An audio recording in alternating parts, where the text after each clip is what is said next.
under six figures as a data engineer, they are lowballing you, and you are letting them. Here's how to stop that. In the next 10 minutes, I'm going to show you exactly what you need to say, when to say it, and how to anchor your value so the next offer that you get doesn't have tens of thousands of dollars that are left on the table.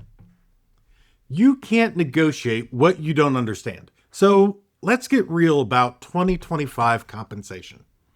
Entry level, 0 to 2 years, you should be between 80 and six figures, 100K. Mid-level, if you've been doing this for more than 2 years to 4-ish years, you should be somewhere between 105 and 135. Finally, if you are a senior, if you are 5+ years, you should be making 135 to 180. And if you're over 8 years, you should be making over $200,000. And it shifts fast based on things like location, industry, and company size. Remote versus hybrid also makes a difference. And then startup funding stage can make a big difference if you're working for startups. For example, a senior engineer at a fintech in New York City might land 180 plus equity. Same title at a manufacturing company in Ohio, probably 125K and a parking spot and no equity. At early stage startups, equity can be worthless or transformational. At a public company, it is predictable, but probably capped. Be sure that you're using tools like levels.fyi, Hired, Blind, OpenComp, and your own network. One of my mentees found out that they were paid $42K under their performance over lunch with a former coworker. One lunch, 42 grand. What would your number be? Next, I'm going to give you the exact line to use when HR asks you, what would your number be? Get this wrong, and you've already lost. Most engineers blow this before they even get an offer, then try to negotiate during the interview. Don't do that.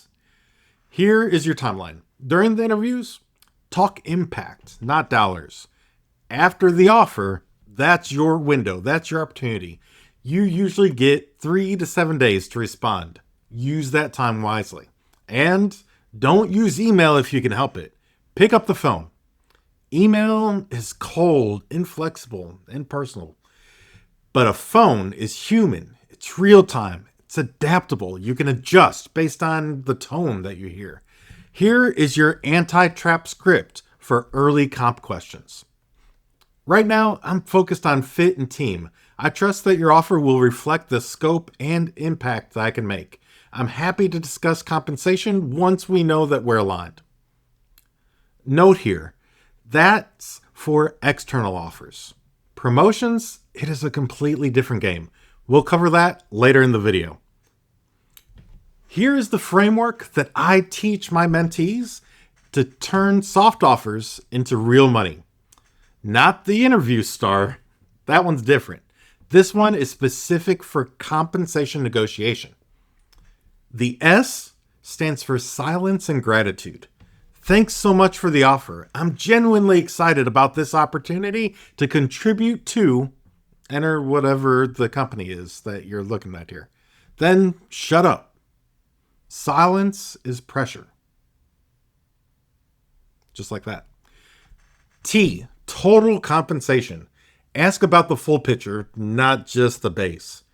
Signing bonuses, equity or RSUs, PTO, health benefits, remote flexibility, dev budget, home office stipend, promotion track, and is there a 6-month salary review in there somewhere? A stands for anchor with data. Based on my experience in market research, similar roles in this space are typically paying X to Y. Be sure you do your homework before you start this conversation. That line has added 20K plus to real offers.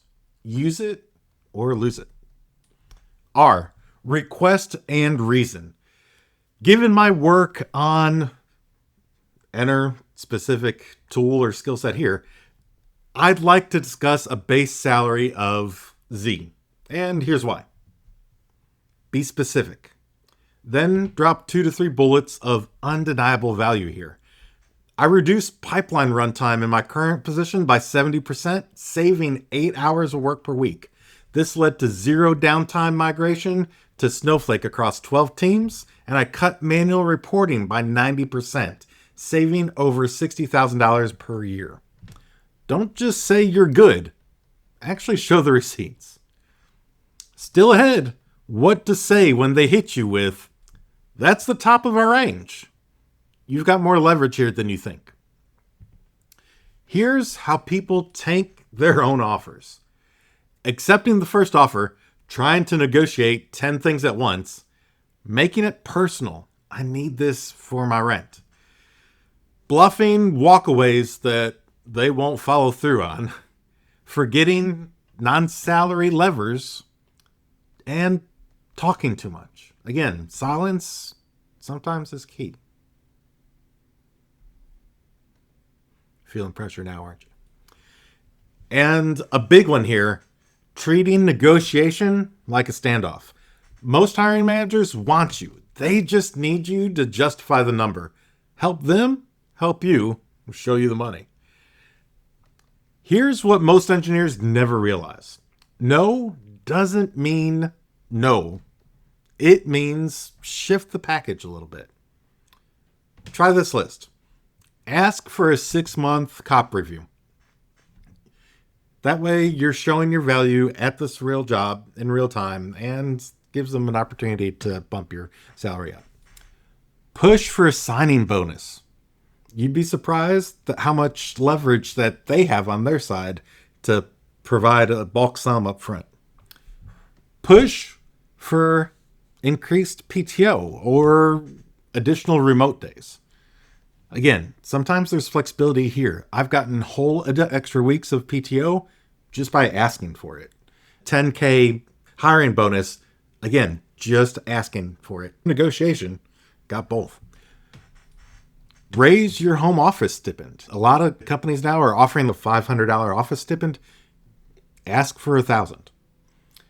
Add a training budget or a certification budget. Some companies have this pretty much free to them that they just don't think about to offer you. Lock in a better title. Something like that will help you on your next step as you leave that. Get a conference travel fund. This one's a big one. $3K plus is pretty reasonable for this. Here's something that my dad did. He had gotten this offer for this job. It was 25% below what he was worth. Instead of just walking away, he said, "If I pass this certification in 6 months, will you bring up my target and make it retroactive?" They said yes. And he passed it, and he got that bump, and he got the retroactive pay.